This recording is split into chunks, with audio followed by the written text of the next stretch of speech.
morning, welcome to my YouTube channel Online Gurukul. In this video I am discuss about President of India.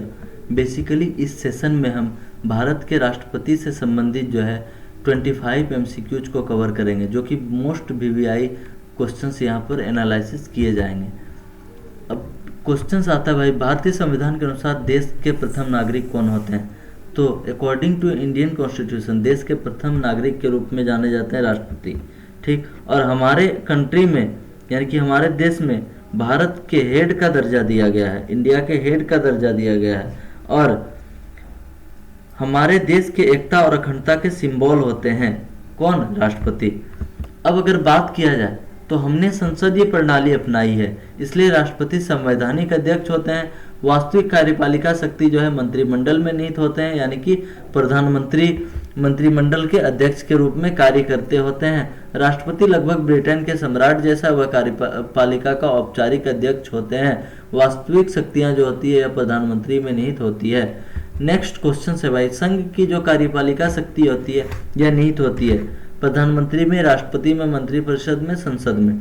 तो संघ की जो कार्यपालिका शक्ति होती है अकॉर्डिंग टू आर्टिकल 53 यानी कि अनुच्छेद 53 के अनुसार जो है यह राष्ट्रपति में निहित होती है। कार्यपालिका की समस्त शक्तियां राष्ट्रपति में निहित होगी। भारत में या भारत से बाहर कोई भी काम या डिसीजन जो भी लिए जाते हैं, जैसे देश में कोई कानून लागू करने का हो, किसी बड़ी पोस्ट पर अपॉइंटमेंट नियुक्ति का हो, या किसी अंतर्राष्ट्रीय संधि या समझौता को लागू करने का हो, यह सभी राष्ट्रपति के नाम पर किए जाते हैं। नेक्स्ट क्वेश्चन है भाई, भारतीय संविधान के अनुसार देश की तीनों सेनाओं का अध्यक्ष जो होते हैं कौन होते हैं? यहाँ पर ऑप्शंस है राष्ट्रपति, उपराष्ट्रपति, थल सेना अध्यक्ष या फील्ड मार्शल।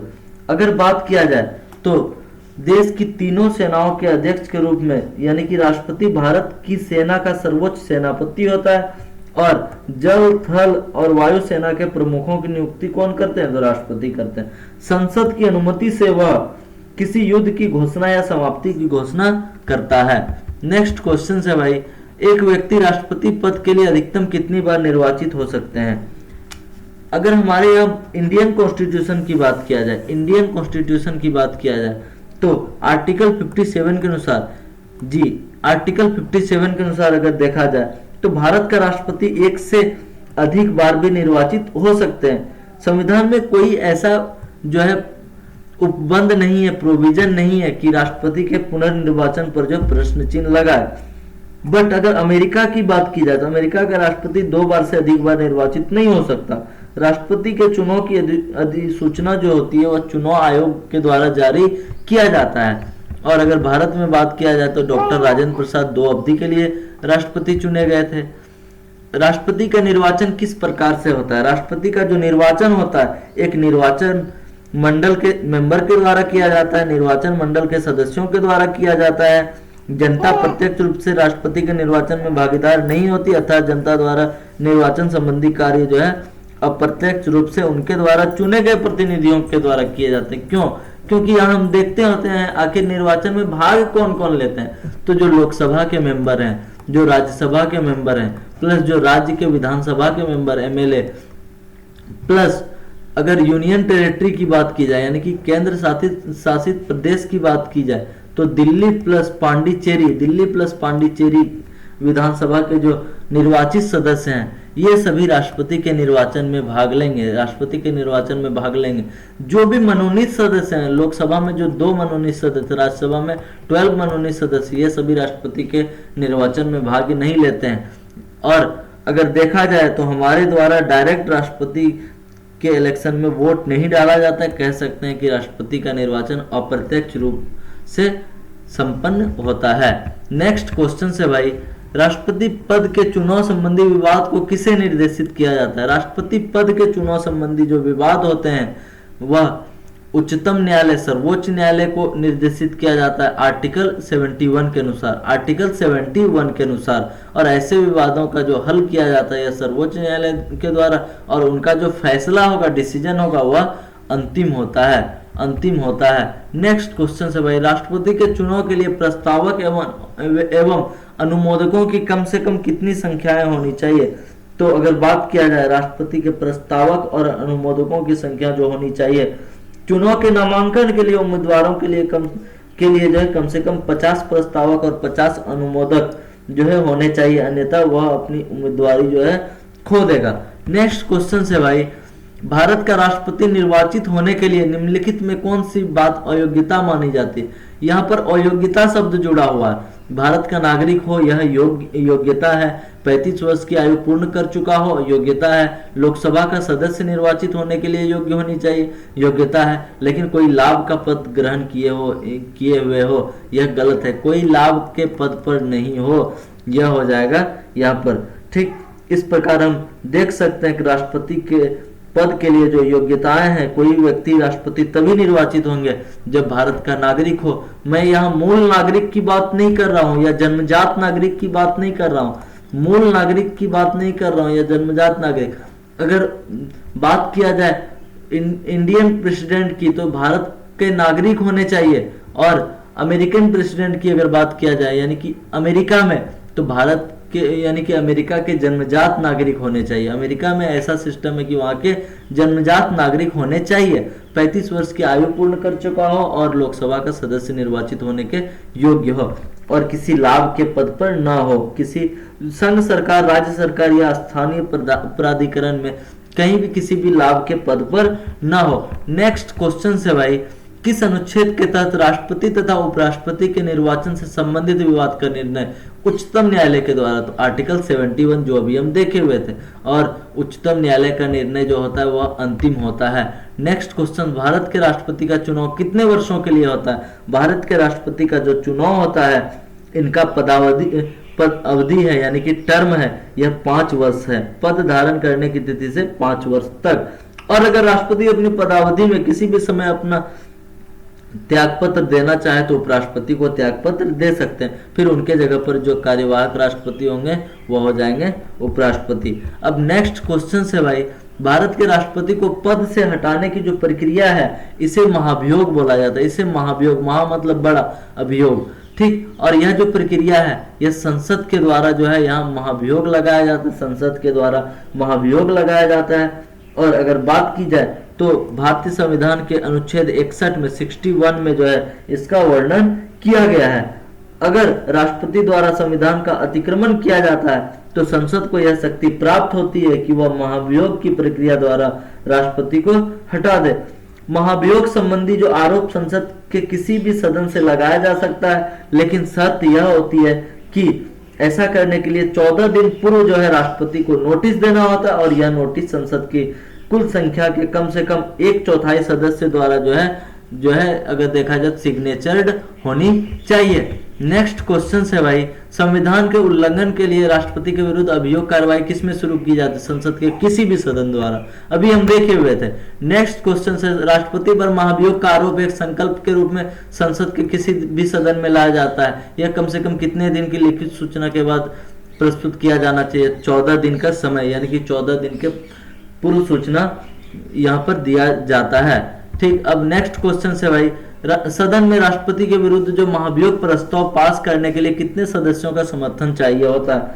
हम यहाँ पर देखे हुए थे कि किसी भी सदन से लगाया तो जा सकता है और 14 दिन पूर्व जो है राष्ट्रपति को नोटिस दे सकते हैं, और यह नोटिस जो है सदन के, यानी कि अगर लोकसभा में आरोप लगाया जा रहा है तो लोकसभा सदस्य के 1/4 सदस्य का जो है हस्ताक्षर होनी चाहिए। और इसके बाद जो ऐसी स्थिति में अब बात आती है, जिस सदन में आरोप लगाया जाता है उस सदन में जो उसमें सदन की कुल संख्या यानी कि कुल सदस्य संख्या के 2/3 बहुमत से संकल्प पारित होनी चाहिए। और अगर बात किया जाए, अगर 1/4 मेंबर लिखित सूचना दे देते हैं राष्ट्रपति को, इसके बाद लोकसभा यहाँ पर क्या करेगी, तो 2/3 मेंबर कुल संख्या के सदन के कुल सदस्यों के जो है 2/3 मेंबर के द्वारा जो है पास किया जाएगा, और यह फिर जाता है किसके पास? फिर जाएगा राज्यसभा। अगर लोकसभा लगा रही है आरोप तो ठीक, अगर राज्यसभा लगाती फिर यह जाती किसके पास? लोकसभा के पास। ठीक। फिर राज्यसभा इस आरोप की जांच करती होती है, और यह भी अगर 2/3 मेजोरिटी से, और राज्यसभा आरोप के जांच को सही पाए और यह भी 2/3 मेजोरिटी से पास किया जाए, तो फिर राष्ट्रपति को अपने पद से हट जाना पड़ता है। और अगर बात किया जाए पूरे भारतीय इतिहास में राष्ट्रपति के ऊपर अभी तक महाभियोग का ऐसा प्रक्रिया या महाभियोग पूर्ण नहीं हुआ है, महाभियोग नहीं लगाया गया। अब आगे क्वेश्चन आता है भाई, राष्ट्रपति को निम्नलिखित में कौन पद और गोपनीयता की शपथ दिलाता है?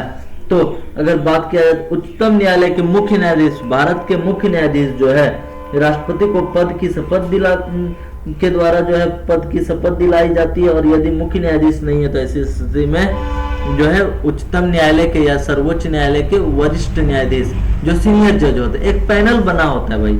ठीक, अब आगे नेक्स्ट क्वेश्चन है, मुख्य न्यायाधीश की अनुपस्थिति में राष्ट्रपति किसके समक्ष शपथ लेगा?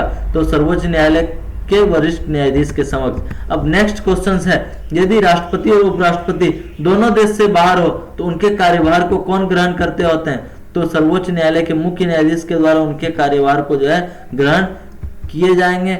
नेक्स्ट क्वेश्चन से, यदि मृत्यु, त्यागपत्र अथवा हटाए जाने की स्थिति में भारत के राष्ट्रपति का पद रिक्त हो जाए तो उस स्थिति में जो है भारत के राष्ट्रपति का कार्यभार कौन संभालते होते हैं? तो उपराष्ट्रपति संभालते होते हैं। नेक्स्ट क्वेश्चन है, निम्नलिखित में कौन लगातार 2 बार राष्ट्रपति रहे थे? Doctor Rajendra Prasad, doctor Rajendra Prasad. अब नेक्स्ट क्वेश्चन है भाई, भारतीय संविधान का कौन सा अनुच्छेद राष्ट्रपति के पद के लिए पुनर्निर्वाचन की योग्यताएं निर्धारित करती है? पुनर्निर्वाचन की अगर बात की जाए तो भारत का राष्ट्रपति 1 से अधिक बार भी निर्वाचित हो सकते हैं, यह है आर्टिकल 57, यह है आर्टिकल 57। नेक्स्ट क्वेश्चन, भारत के किस राष्ट्रपति की मृत्यु कार्यकाल पूरा करने से पूर्व ही हो गई थी? Doctor Zakir Hussain, doctor Zakir Hussain. निम्नलिखित में से किसकी नियुक्ति भारत के राष्ट्रपति करते हैं? अगर नियुक्ति संबंधी संगतियां देखी जाए तो भारत के प्रधानमंत्री की सलाह पर मंत्रिपरिषद के अन्य सदस्य, सर्वोच्च एवं उच्च न्यायालय के मुख्य न्यायाधीश, भारत के नियंत्रक एवं महालेखा परीक्षक, राज्यों के राज्यपाल, मुख्य चुनाव आयुक्त और अन्य चुनाव आयुक्त, भारत के महान्यायवादी, साथ ही साथ संघ लोक सेवा आयोग के अध्यक्ष, ये सभी का नियुक्ति जो किया जाता है यह राष्ट्रपति के द्वारा किया जाता है, यह राष्ट्रपति के द्वारा किया जाता है। नेक्स्ट क्वेश्चन है, राष्ट्रपति द्वारा संसद के दोनों सदनों के लिए कुल कितने सदस्यों को नामित यानी कि नॉमिनेटेड किए जाते हैं? तो अगर बात किया जाए तो लोकसभा में 2 मेंबर हम देखे हुए थे और राज्यसभा में जो है 12 मेंबर देखे हुए थे, जो कि यहाँ पर मनोनीत किए जाते हैं किनके द्वारा? राष्ट्रपति के द्वारा। ठीक, जो कि साहित्य, कला, विज्ञान, समाज सेवा में विशेष ख्याति प्राप्त व्यक्ति हो। नेक्स्ट क्वेश्चन है भाई, किसी विधि के प्रश्न पर सर्वोच्च न्यायालय से परामर्श सलाह लेने का अधिकार किसको होता है? राष्ट्रपति को अधिकार होता है किसी विधि के प्रश्न पर सलाह लेने का जो अधिकार होता है उच्चतम न्यायालय के मुख्य न्यायाधीश से परामर्श ले सकते हैं कौन? राष्ट्रपति। किंतु यह जो है अगर देखा जाता है राष्ट्रपति परामर्श मानने के लिए बाध्य नहीं है और न्यायाधीश भी जो है यहाँ पर सलाह देने के लिए बाध्यकारी नहीं होते हैं। नेक्स्ट क्वेश्चन है, संसद का अधिवेशन बुलाने का काम है राष्ट्रपति का, यह काम होता है संसद का अधिवेशन बुलाने का काम। राष्ट्रपति संसद का अभिन्न अंग होता है, क्योंकि हम देखे हुए थे संसद मिलकर ही बनती है किनसे? तो लोकसभा राज्यसभा प्लस राष्ट्रपति से, लोकसभा राज्यसभा प्लस राष्ट्रपति से। और इस अनुसार अगर देखा जाए तो संसद के अभिन्न अंग के रूप में जाने जाते हैं राष्ट्रपति। ठीक, और इस रूप में राष्ट्रपति के कार्य जो है राष्ट्रपति को संसद के सत्र आहूत करने, आहूत मतलब शुरू करने, जो भी सेशन होता है, budget session, winter session, monsoon जो भी सेशन होता है, सत्रावसान करने, सेशन का लास्ट करने और लोकसभा को भंग करने का अधिकार। लोकसभा हम जानते हैं कि यह अस्थायी सदन होता है, अस्थायी सदन होता है, जबकि अगर बात की जाए तो राज्यसभा जो होती है यह अस्थायी सदन होती है, यह अस्थायी सदन के रूप में कार्य करती होती है। ठीक, और अगर बात किया जाए तो लोकसभा के सदस्य बनने के लिए न्यूनतम आयु जो होनी चाहिए 25 वर्ष होनी चाहिए, राज्यसभा के लिए 30 ईयर्स होनी चाहिए, जबकि राष्ट्रपति के लिए जो है 35 ईयर्स होनी चाहिए। ऐसे आप तुलनात्मक अध्ययन करके जो है इन सभी चीज़ों को जो है याद रख सकते हैं। इसके बाद का जो टॉपिक रहेगा भाई वह इंडियन प्राइम मिनिस्टर के इस पर हम बनाएंगे, इसका जो लेक्चर रहेगा इंडियन प्राइम मिनिस्टर, और जो भी कुछ अगर भारत के राष्ट्रपति के बारे में यहाँ पर छूट रहे हैं क्वेश्चंस और उसको हम यहाँ पर कवर करेंगे नेक्स्ट लेक्चर में। Thank you.